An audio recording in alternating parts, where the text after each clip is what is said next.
Hey everyone, this is the Hexgears Nova.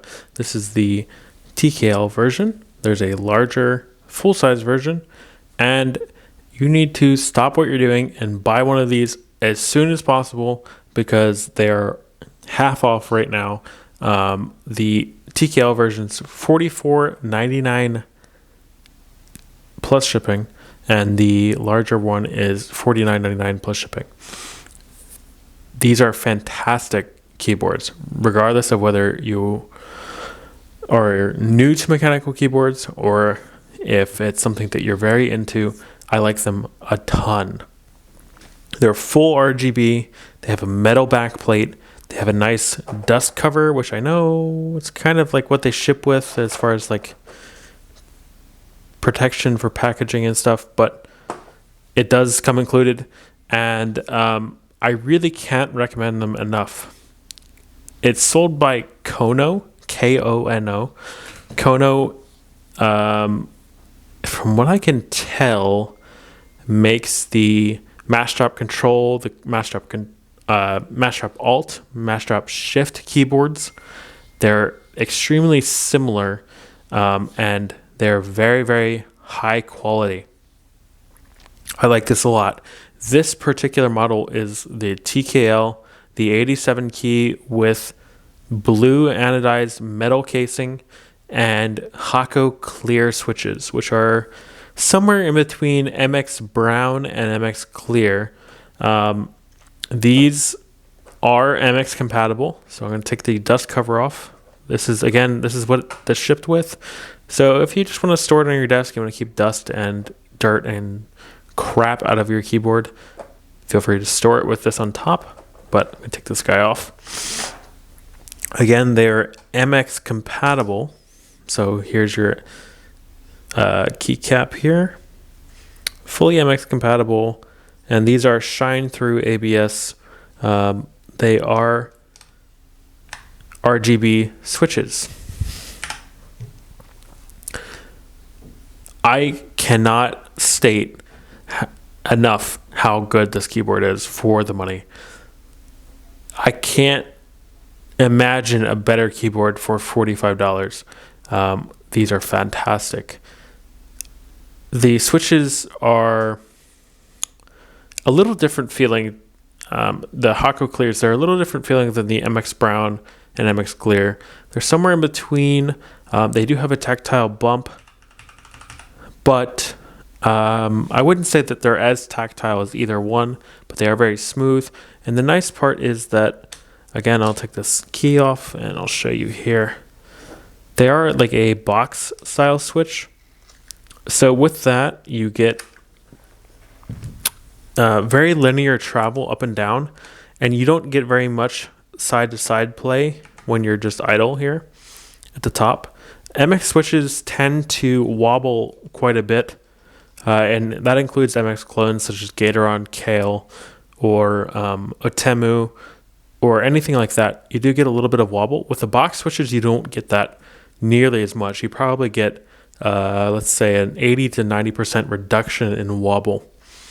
I like that a lot. You get a very linear travel up and down, and with the Hakko Clear, it is a tactile bump, so you don't get a click, but you do just get a little bit of a bump going up and down. I also have another board in box white, which is about they're very equivalent to MX white, but again, they have the box style switch.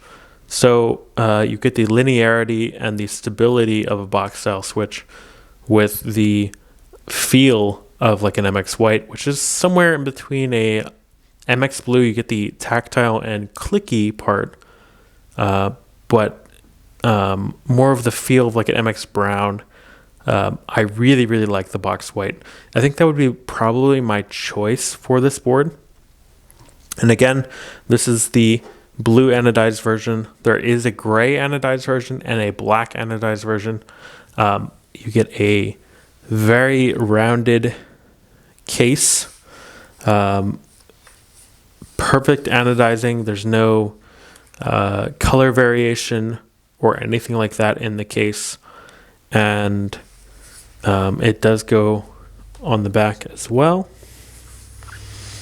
And you have two different RGB sections. Each key is RGB lit, and then you have the RGB strip that goes all the way around the board, again onto the back and the sides as well.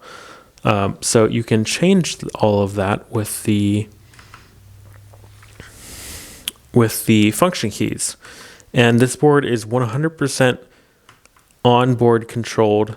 As far as I can tell, there's no software for it, and I could be wrong. Please feel free to correct me if that's the case. It is software independent, so that if you change the settings on the board, you unplug it, move it to another computer, all of the settings remain the same. It does have an onboard memory. So in my opinion, that's pretty nice as far as the travel keyboard goes, because I don't want to have to install the software on multiple computers, especially if it's a work computer and I don't have administrator rights.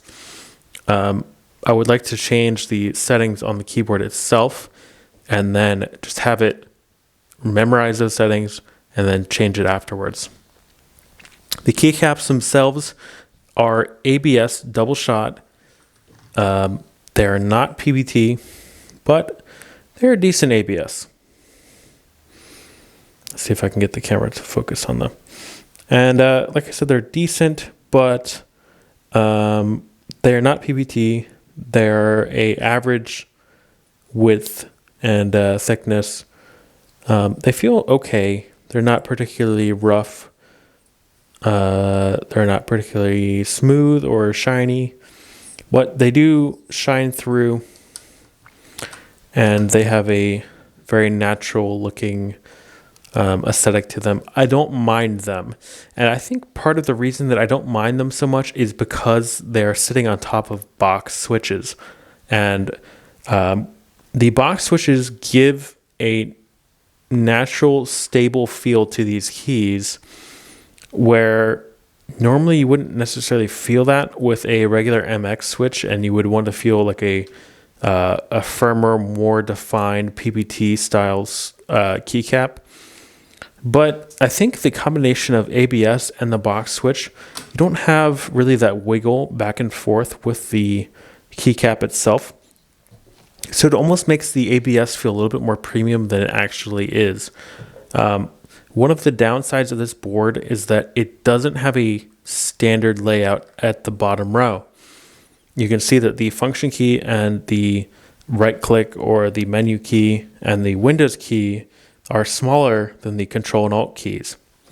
And that's pretty unfortunate. It's very similar to the layout that Corsair uses, so it's hard to get an aftermarket keycap set for a board like this. But honestly, for the money and with the switches that this comes with, I really don't care. I just don't. It's really, really good as it is. It's above average, and I would even say very good for the price. So like I said, these are $44.99 for the TKL, and keep in mind this is a metal housing, metal top, metal bottom. You have box switches with ABS shine through keycaps, RGB on the top, RGB on the bottom, which is changeable, memory on board, and then really the only other downside besides the bottom row is the attached cable. So you can't switch this cable out. It is permanently attached, and it is braided, a standard, like imagine like a Logitech mouse or a Logitech keyboard. It just feels like a kind of standard braided cable, but it's decent. It's not my preference. Of course, I would prefer a detachable cable. Of course, I would prefer a standard layout. But again, for the price, $44.99 for the TKL or $49.99 for the full size, it's very hard to go wrong. As far as anything else goes with this keyboard, there's really not a whole lot to say. The options that this keyboard comes with, like I said, you have a blue a gray or a black backplate. To me, the black looks very plain and very boring. I like the gray a lot. Unfortunately, I don't have one here to show you. The blue is unique, but unfortunately, I don't think it looks very good with a lot of the RGB colors. So if you're going to stick to a sort of blue color scheme and like a blue bottom, it looks great. Or maybe even a white, it looks very good. But when it comes to using like a green or something like that, I don't know that it would look. There's white with the blue. It just kind of looks off because it's a color against a different color. So I would probably stick to a gray unless you're looking for this blue color exactly and you're trying to stick with the theme or something like that. The gray does stand out nicely, and it's a medium gray. Black, although it's a metal case, it's still a metal case. It's going to look a little plasticky. It's not going to look as premium as the gray would. So if I had to choose, I would probably go with the gray case and the box white switches, because the box white switches are, I hate to say it, but they're superior to MX white. MX white are fantastic. I really like those switches, but I think the box white are a little bit better. So I'd probably go with the gray and the box white. This one, again, happens to be blue with the Hako clear. If you like MX brown, the Hako clear might be right up your alley. There are box brown switches as well. So really, it's kind of a toss-up between the two if you like the browns. But please check out this keyboard. I don't know how long it's going to be on sale. I know it was on sale for November 11th. It's currently November 17th, and it's still on sale. They are not charging a lot for shipping. It's pretty nominal. If you get two, it's probably like $10 or something like that. So it's not too bad. But I really can't recommend this enough, especially if you're looking for your first keyboard, or if you're looking for a secondary one for work, or for if you're looking for MX whites and you can't really get MX whites anywhere because they're very expensive and they're kind of rare. You can get the box whites, and I think they're a little bit better. So get those, check them out. Again, unfortunately, non-standard layouts. You might have to use a Corsair keycap set for PBT caps, but I really like this keycap set. Even though it's ABS, it's not too bad. So check it out. I will link it in the description. They're not affiliate links. They're not affiliated with me in any way at all. Just go look at it. This is just a personal recommendation. If you have any questions about this board, I know it's been a little while since I've done a keyboard review, but I honestly haven't really been this excited about something in a long time as far as keyboards go. And I mean, it's nice. They just kind of thought of everything, and I'm very, very happy with it. And I think that's pretty much all I have to say about it. So I will see you guys next time.